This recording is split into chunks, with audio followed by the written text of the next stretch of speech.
Assalamualaikum warahmatullahi wabarakatuh. Jumpa lagi di Nugroho Room.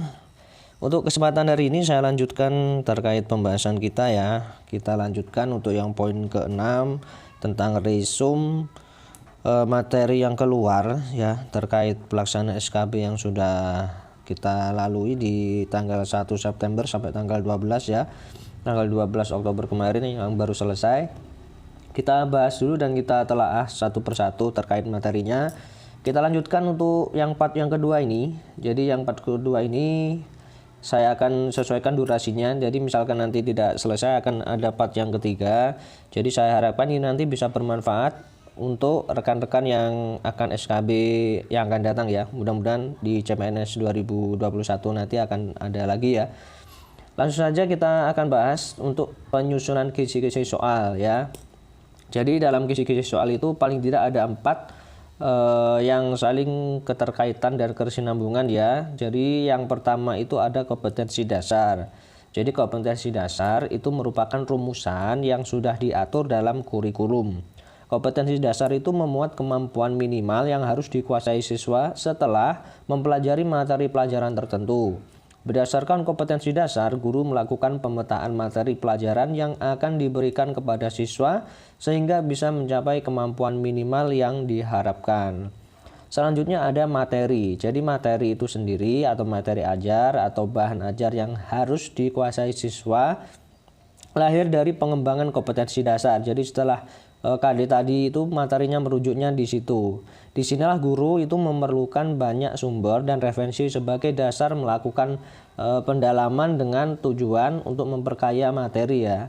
Tentu untuk penentuan materi itu sendiri atau bahan ajar itu diajarkan wajib disesuaikan dengan indikator yang akan disusun. Dengan demikian guru harus menentukan materi-materi yang penting yang harus dikuasai siswa yang memiliki hubungan dengan bidang studi lainnya. Jadi adanya berkesinambungan atau berkelanjutan dari materi jenjang sebelumnya dan jenjang sesudahnya serta memiliki nilai terapan dalam kehidupan sehari-hari ya. Setelah materi kita merujuk ke indikator. Jadi di kisi-kisi soal penyusunan itu indikator itu penting. Indikator itu sendiri apa? Indikator adalah suatu rumusan yang menggunakan kata kerja operasional atau KKO biasanya ya. Yang mengacu pada taksonome Bloom, jadi C1 sampai C6 itu yang memuat perilaku siswa dan yang dapat diukur sesuai dengan uraian materi yang dipilih.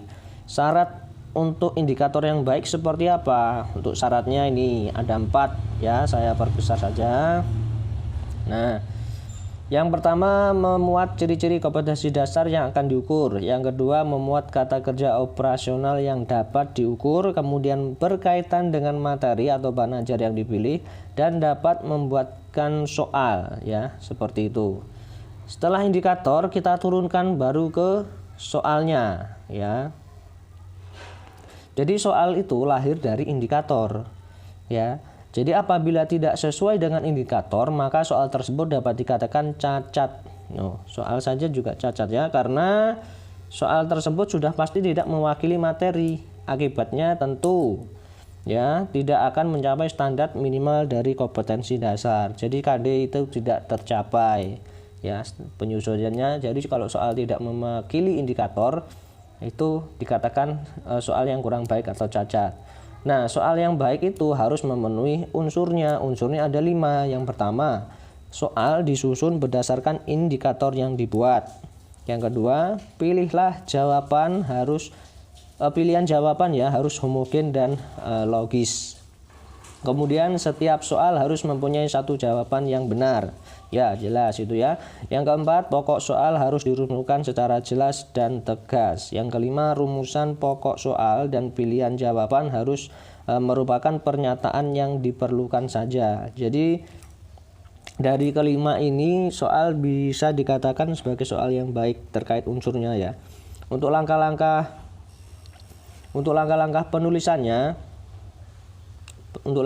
penulisan soal itu ada 6 untuk langkah-langkahnya ya penulisannya. Yang pertama menentukan tujuan tes atau soal evaluasi. Jadi tujuannya untuk penulisan tes soal itu untuk apa? Seperti itu. Harus ada tujuannya. Tentukan dulu tujuannya. Kemudian apa mungkin buat evaluasi harian atau mungkin pada untuk UTS, PTS, ya. Kemudian penentuan jenis dan bentuk soalnya, ya. Bisa pilihan ganda, isian, isi ya. Bisa benar salah dan lain sebagainya. Kemudian menyusun kisi-kisi. Nah, penyusunan kisi-kisi juga berlaku di sini ya, kisi-kisi soalnya. Kemudian penulisan butir soal, baru pemantapan butir soal dan validasi soal dan kunci jawaban. Jadi setelah penulisan butir soal itu harus dimantapkan butir soalnya. Ini valid enggak? Jadi divalidkan dan sesuai dengan kunci jawaban. Makanya ada kala dalam teks ujian itu antara kunci jawaban dan pilihan itu tidak sama ya. Makanya harus diteliti terlebih dahulu. Kemudian merakit soal menjadi perangkat tes. Nah, ini yang finalnya untuk langkah penulisannya ya. Kemudian untuk langkah penyusunannya, kita yang pertama menentukan tujuan evaluasi. Jadi evaluasinya itu ada jenis formatif, sumatif, tes lisan, tugas individu atau kelompok, ujian praktek, ulangan harian ya, seperti itu. Untuk sumatif itu seperti kita PTS ya, yang dilaksanakan di akhir semester atau pertengahan semester ya. Sedangkan formatif itu untuk yang hari itu juga, misalkan ulangan harian, lembar kerja siswa ya, seperti itu. Masuk ulangan ya.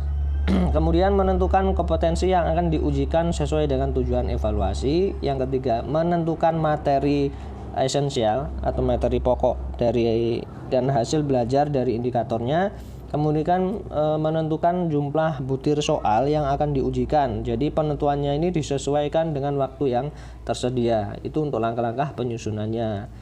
Untuk soal HOTS, high order thinking, S-nya nggak ada ya, sipil. Jadi pedoman penulisan HOTS ya, soal yang HOTS ini menganalisis KD yang dapat digunakan untuk membuat soal HOTS. Jadi kemudian menyusun kisi-kisi, kemudian memilih stimulus yang menarik dan kontekstual, kemudian menulis butir soal sesuai dengan kisi-kisi. Biasanya kalau HOTS itu dalam bentuk soal cerita ya. Kemudian langkah-langkah penulisan asesmen ya, atau penilaian. Yang pertama ada perancangannya dulu. Setelah perancangan baru pelaksanaannya. Setelah dilaksanakan harus ada analisis data. Dari analisis data itu sendiri ada interpretasi data. Barulah kita adanya tindak lanjut. Kemudian ada ini yang taksonomi terbaru, taksonomi belum beserta contoh kata kerja operasional ya. Jadi di tingkat kognitif di C1 itu mengingat itu seperti menyebutkan, menghafalkan, mengetahui, menulis, memberi tabel. Kemudian untuk yang C2 itu memahami. Artinya contohnya membedakan, menerangkan, mengartikan, merangkum, mengelompokkan. Untuk C3 itu menerapkan ya. Contohnya melaksanakan, melakukan, melatih, membiasakan, membedakan, menyelesaikan ya. Menerapkan itu ya sama dengan mengaplikasikan itu ya.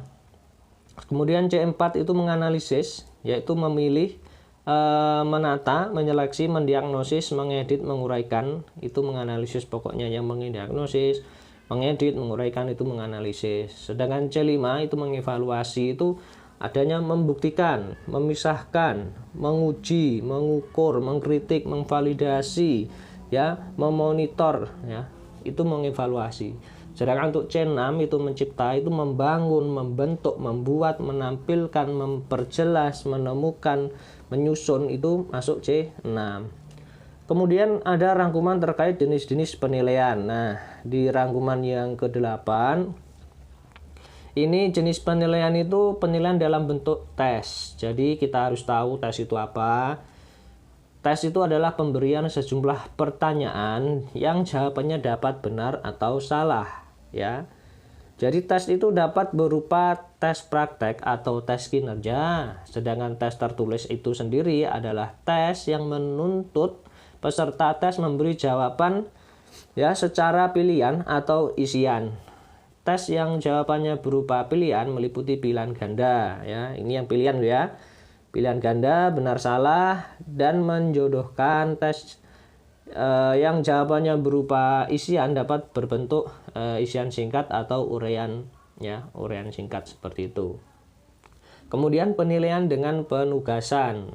Penugasan itu sendiri adalah pemberian tugas kepada peserta didik baik secara perorangan maupun kelompok, ya. Penilaian itu sendiri, ya, penilaian penugasan itu diberikan untuk menugaskan struktur dan kegiatan mandiri dan tidak struktur.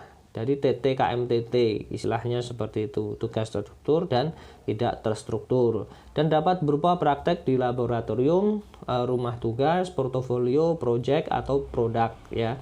Itu untuk penilaian dengan penugasan. Nah, dijabarkan lagi ada penilaian portofolio, diturunkan lagi. Jadi portofolio itu sendiri adalah kumpulan dokumen atau karya peserta didik dalam bidang tertentu yang diorganisasikan untuk mengetahui minat, perkembangan prestasi dan kreativitas peserta didik ini menurut Pomham, ya. Kemudian bentuk seperti ini cocok untuk mengetahui pengembangan unjuk kerja, ya, peserta didik dengan menilai bersama karyanya atau tugas-tugas yang dikerjakannya. Jadi peserta didik dan pendidik perlu melakukan diskusi untuk menentukan skor. Pada penilaian portofolio itu peserta didik dapat menentukan karyanya yang akan dinilai dan melakukan penilaian sendiri, kemudian hasilnya dibahas. Perkembangan kemampuan peserta didik itu juga dapat dilihat pada hasil penilaian portofolio. Jadi taktik ini dapat dilakukan dengan baik apabila jumlah peserta didik yang dinilai sedikit. Seperti itu, ya. Untuk peraturan yang terbaru, satu rombel itu 28 siswa, ya, jumlah peserta didiknya. Kemudian ada penilaian, masih pada penilaian, ya. Ada penilaian project atau penilaian tugas. Jadi project itu sendiri tugas yang diberikan kepada peserta didik dalam kurun waktu tertentu. Jadi peserta didik dapat melakukan penelitian melalui pengumpulan, pengorganisasian, dan analisis data, serta pelaporan hasil kerjanya. Jadi penilaian project itu dilaksanakan terhadap persiapan, pelaksanaan, dan hasil. Penilaian produk atau hasil karya adalah penilaian yang meminta peserta didik menghasilkan suatu karya. Jadi penilaian produk dilakukan terhadap persiapan, pelaksanaan, proses pembuatan, dan hasil. Itu untuk produknya. Kemudian penilaian inventory. Inventory itu sendiri merupakan teknik penilaian melalui skala psikologis yang dipakai untuk mengungkapkan sikap, minat, dan persepsi peserta didik terhadap objek psikologis, ya. Kemudian ada penilaian jurnalis. Penilaian dengan jurnalis ini merupakan catatan pendidik selama proses pembelajaran yang berisi informasi hasil pengamatan terhadap kekuatan dan kelemahan peserta didik yang terkait dengan kinerja ataupun sikap dan perilaku peserta didik yang dipaparkan secara deskriptif, ya. Ini dari guru. Kemudian ada penilaian diri sendiri atau self assessment. Penilaian diri itu merupakan teknik penilaian dengan cara meminta peserta didik untuk menilai dirinya sendiri mengenai berbagai hal. Misalkan dalam penilaian diri itu peserta didik harus mengemukakan, ya, menjelaskan kelebihan dan kekurangan yang ada di dalam dirinya secara jujur. Kemudian ada penilaian antar teman atau teman sejawat. Jadi penilaian ini atau penilaian antar teman itu merupakan teknik penilaian dengan cara meminta peserta didik mengemukakan kelebihan dan kekurangannya teman dalam berbagai hal secara jujur. Kombinasi penggunaan berbagai teknik penilaian di atas akan memberikan informasi yang lebih akurat tentang kemajuan peserta didik, ya. Karena peserta didik sendiri yang menyampaikan saya seperti ini kelemahan kekurangannya. Jadi guru lebih mudah untuk menilai melalui teman sejawat. Kemudian ada penilaian formatif atau assessment for learning.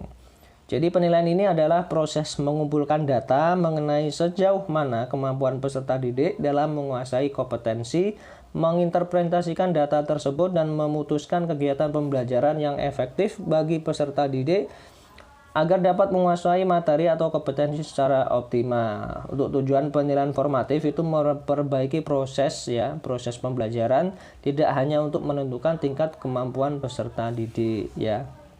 Kemudian ada penilaian sumatif, bukan pendidikan, ya, ini penilaian. Jadi penilaian sumatif itu penilaian yang dilakukan pada akhir satu satuan waktu yang mencakup lebih dari satu pokok bahasan yang dimaksudkan untuk mengetahui sejauh mana peserta didik telah dapat berpindah ke pembelajaran berikutnya. Jadi ada waktu tertentu, misalkan dalam PTS ya, penilaian tengah semester, itu ada paling tidak kalau di kelas rendah ada 2 tema. Tema 1, tema 2 itu tahap yang pertama, kemudian di yang lanjut di tema 3, 4 seperti itu. Untuk fungsi penilaian sumatif itu sendiri sebagai pengukur kemampuan dan pemahaman peserta didik dan berbagai sarana memberikan umpan balik kepada peserta didik dan juga kepada staf akademik sebagai ukuran keberhasilan pembelajaran, akuntabilitas dan standar pemantauan staf akademik. Jadi seperti untuk laporan ke wali murid, ke masyarakat dalam bentuk misalnya kalau rapot ya, seperti itu hasil ujian penilaian di akhir semester ya, pas seperti itu. Kemudian ada kriteria penilaian. Jadi kriteria penilaian saya perbesar saja. Kriteria penilaian itu yang pertama kesesuaian dengan kompetensi dasar. Jadi hasil belajar dan indikator. Kesesuaian dengan tujuan dan fungsi penilaian, adanya kesesuaian dengan unsur penilaian, kesesuaian dengan aspek-aspek yang dinilai, kesesuaian dengan tingkat perkembangan peserta didik, kesesuaian dengan jenis dan alat penilaian. Setelah adanya kriteria penilaian, kita harus tahu tentang prinsip penilaian. Nah, ini juga keluar kemarin ya dalam bentuk soal, tapi kita pahami dulu untuk pengertian dan kata kuncinya. Jadi prinsip penilaian itu adalah yang pertama, kita harus objektif. Artinya penilaian berbasis pada standar dan tidak dipengaruhi oleh faktor subjektivitas ya. Jadi individualitas itu, subjektivitas itu tidak boleh mempengaruhi prinsip objektivitas ya. Kemudian terpadu berarti penilaian harus memperhatikan dan memadukan kegiatan belajar yang dilakukan peserta didik, baik yang menyangkut belajar pada ranah kognitif, afektif maupun psikomotorik. Kemudian ekonomis, artinya penilaian yang efisien dan efektif dalam perencanaan, pelaksanaan, dan pelaporan. Kemudian transparan, artinya prosedur penilaian, kriteria penilaian, dan dasar pengembalian putusan dapat diketahui oleh semua pihak ya. Kemudian akuntabel. Akuntabel ini berarti penilaian dapat dipertanggungjawabkan. Artinya akuntabel itu dipertanggungjawabkan kata kuncinya. Kepada pihak internal sekolah maupun eksternal untuk aspek teknik dan prosedur dan hasilnya. Kemudian ada prinsip edukatif. Jadi prinsipnya itu mendidik dan memotivasi peserta didik dan guru ya. Kemudian sahih, artinya penilaian didasarkan pada data yang mencerminkan kemampuan yang diukur. Karena itu instrumen yang digunakan perlu disusun melalui prosedur sebagaimana dijelaskan dalam panduan agar memiliki bukti kesahihan dan keandalan. Ya. Kalau untuk soal-soalnya, contohnya sudah saya sharekan sebelum video ini ya. Kemudian adil. Adil ini berarti penilaian tidak menguntungkan atau merugikan peserta didik karena kebutuhan khusus ya, serta perbedaan latar belakang agama, suku, budaya, adat istiadat, status sosial ekonomi, dan gender ya. Faktor-faktor tersebut tidak relevan di dalam penilaian sehingga perlu dihindari agar tidak berpengaruh terhadap hasil penilaian ya. Contoh soalnya ya kita implementasikan di dalam kelas seperti itu ya. Kemudian terbuka. Prinsip terbuka, penilaian prinsip terbuka ini berarti prosedur penilaian, kriteria penilaian, dan dasar pengambilan keputusan dapat diketahui oleh pihak yang berkepentingan. Oleh karena itu, pendidik menginformasikan prosedur dan kriteria penilaian kepada peserta didik. Selain itu, juga pihak yang berkepentingan dapat mengakses prosedur dan kriteria penilaian serta dasar penilaian yang digunakan ya. Jadi untuk yang berkepentingan silahkan. Itu untuk prinsip terbuka ya. Kalau transparan itu tadi kan prosedur penilaian, kriteria pengambilannya dapat diakses untuk semua pihak. Kalau yang terbuka itu hanya yang keterkaitan saja ya. Mungkin dari pengawas atau mungkin dari pengawas sekolah maksudnya, atau mungkin dari dinas terkait seperti itu. Kemudian prinsip menyeluruh dan berkesinambungan. Prinsip ini berarti penilaian mencakup semua aspek kompetensi dengan menggunakan berbagai teknik penilaian yang sesuai. Jadi untuk memantau perkembangan kemampuan peserta didik ya. Oleh karena itu penilaian bukan semata-mata untuk menilai prestasi peserta didik, melainkan harus mencakup semua aspek hasil belajar untuk tujuan pembimbingan dan pembinaan.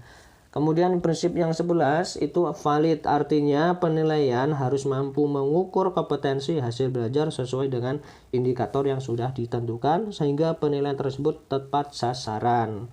Kemudian andal, artinya penilaian harus dapat dipercaya dan memberikan hasil yang stabil pada pengukuran yang berulang ya. Jadi ibaratnya setelah validitas itu reliable kalau bahasanya ya. Kemudian setelah adanya prinsip penilaian itu ada langkah-langkah penilaian ya. Langkah-langkah penilaian itu mencakup pada menentukan tujuan tesnya, kemudian mengidentifikasi hasil belajar yang akan diukur, kemudian membuat kisi-kisi soal, baru menulis soal yang relevan dengan kisi-kisinya. Jadi kisi-kisi itu pedoman untuk menulis butir soal ya. Kemudian tujuan penilaian itu ada 3 ya. Yang pokoknya penilaian hasil belajar oleh peserta didik bertujuan untuk memantau dan mengevaluasi proses kemajuan belajar dan memperbaiki hasil belajar peserta didik secara berkesinambungan. Kemudian tujuan yang kedua, penilaian hasil belajar oleh satuan pendidikan bertujuan untuk menilai pencapaian standar kompetensi lulusan atau SKL ya untuk semua mata pelajaran. Kemudian yang ketiga, penilaian hasil belajar oleh pemerintah bertujuan untuk menilai pencapaian kompetensi lulusan secara nasional pada mata pelajaran tertentu ya, misalkan di USBK atau UN ya. Itu untuk jenis tujuan penilaian. Kita masuk untuk rangkuman yang ke-9. Jadi ada penilaian kinerja guru ya. Ya seperti halnya kita ketahui di pembahasan yang sudah lalu saya sempat bahas terkait kompetensi guru ya, 4 kompetensi. Di video ini juga saya sampaikan untuk kompetensi guru ya, itu meliputi kompetensi pedagogik, profesional, sosial, dan kepribadian. Jadi kompetensi inti pedagogik itu meliputi pemahaman wawasan atau landasan kependidikan, pemahaman terhadap peserta didik, pengembangan kurikulum atau silabus, perencanaan pembelajaran, pelaksanaan pembelajaran yang mendidik dan dialogis, pemanfaatan teknologi, ya, evaluasi hasil belajar, serta pengembangan peserta didik untuk mengaktualisasikan berbagai potensi yang dimilikinya ya. Itu untuk pedagogiknya. Untuk kompetensi inti kepribadian ya, itu meliputi seperti tingkah laku untuk bertindak sesuai norma agama, hukum, sosial, kebudayaan nasional Indonesia ya. Kemudian menampilkan diri sebagai pribadi yang jujur, berakhlak mulia dan teladan bagi peserta didik dan masyarakat. Kemudian menampilkan diri sebagai pribadi yang mantap, stabil, dewasa, arif dan berwibawa. Kemudian menunjukkan etos kerja, tanggung jawab yang tinggi, rasa bangga menjadi guru, dan rasa percaya diri serta menjunjung tinggi kode etik guru ya. Itu untuk kompetensi inti yang kepribadian. Untuk kompetensi sosial guru itu berkomunikasi lisan, tutur, isyarat yang baik ya. Kemudian menggunakan teknologi komunikasi secara fungsional, bergaul secara efektif dengan peserta didik, sesama pendidik, tenaga kependidikan, pimpinan satuan pendidikan atau orang tua wali murid. Kemudian bergaul secara santun dengan masyarakat sekitar. Kemudian menerapkan prinsip-prinsip persaudaraan sejati dan semangat kebersamaan. Itu untuk kompetensi sosial. Kompetensi berikutnya, kompetensi profesional itu menguasai materi, struktur, konsep, dan pola pikir keilmuan yang mendukung mata pelajaran yang dilakukan sesuai dengan jenjang pendidikannya ya. Kemudian menguasai standar kompetensi dan kompetensi dasar mata pelajaran atau bidang pengembangan yang diampu, seperti memahami standar kompetensi mata pelajaran, memahami kompetensi dasar mata pelajaran, memahami tujuan pembelajaran, seperti itu ya. Kemudian mengembangkan materi pembelajaran yang diampu secara kreatif, memilih materi mata pelajaran sesuai dengan tingkat pengembangan peserta didik, mengelola materi mata pelajaran secara integratif dan kreatif sesuai dengan tingkat perkembangan peserta didik. Kemudian adanya konsep-konsep. Jadi pemahaman konsep-konsep dan metode disiplin keilmuan teknologi atau seni itu juga perlu adanya relevansi yang secara konseptual yang menaungi dengan program satuan pendidikan, mata pelajaran atau kelompok mata pelajaran yang diampu. Untuk penilaian kinerja guru ini itu berdasarkan pada peraturan Menteri Negara Penpan RB ya nomor 16 tahun 2009. Ini yang sudah kita bahas terkait rujukan kisi-kisinya ya terkait kinerja guru. Jadi penilaian kinerja guru itu adalah evaluasi yang dilaksanakan setiap poin dari aktivitas kewajiban utama guru dengan tujuan bimbingan kepangkatan, karir, dan jabatan. Implementasi kewajiban guru utama saling berkaitan erat dan kapabilitas guru dalam memahami dan mempraktekkan kompetensinya. Pemahaman dan praktek kompetensi sangat berpengaruh dengan kesuksesan dan kualitas dari aktivitas bimbingan, pembelajaran dan implementasi pada siswa yang dilakukan di sekolah. Kalau rekan-rekan terlalu banyak membaca seperti ini ya dan kemungkinan bosan, ya cukup dengarkan suara saya. Tapi kalau rekan-rekan tetap semangat membaca sambil menyimak itu jauh lebih efisien ya. Ini saya berbagi hasil resume rangkumannya ya. Saya lanjutkan untuk tujuan penilaian kinerja guru. Jadi pemerintah itu menilai kinerja guru juga ya. Yang pertama itu memastikan level kompetensi dari guru. Kita tahu guru sekarang itu banyak sekali ujiannya ya, seperti halnya UKG, terus setelah itu adanya PPG dan lain sebagainya ya. Kemudian menambah efektivitas dan efisiensi tugas seorang guru. Kemudian yang ketiga menampilkan dasar yang akurat untuk menentukan sistem keefektifan dari kinerja guru. Yang keempat memberikan dasar untuk program peningkatan profesi yang berjenjang untuk guru. Yang kelima membantu guru agar mampu melakukan tugas dan kewajibannya serta menjaga perilaku yang positif. Ini bertujuan agar siswa mampu meraih kualitas yang maksimal. Yang keenam, memberikan kepastian guru tentang peningkatan karir dan kenaikan jabatan dalam rangka untuk menyemangati dan penghargaan ya. Seperti itu untuk tujuan penilaian kinerja guru. Saya rasa saya tidak bisa menyelesaikan di part yang kedua ini semuanya ya, karena di sini masih ada fungsinya ya. Itu ya. Mungkin itu yang dapat saya sampaikan terlebih dahulu. Jika rekan-rekan ingin membacanya bisa di screenshot, tapi saya kemungkinan nanti di part yang terakhir akan saya share ya, jadi ditunggu saja. Demikian yang dapat saya sampaikan ya. Saya undur diri. Saya mohon maaf apabila ada salah kata. Wassalamualaikum warahmatullahi wabarakatuh.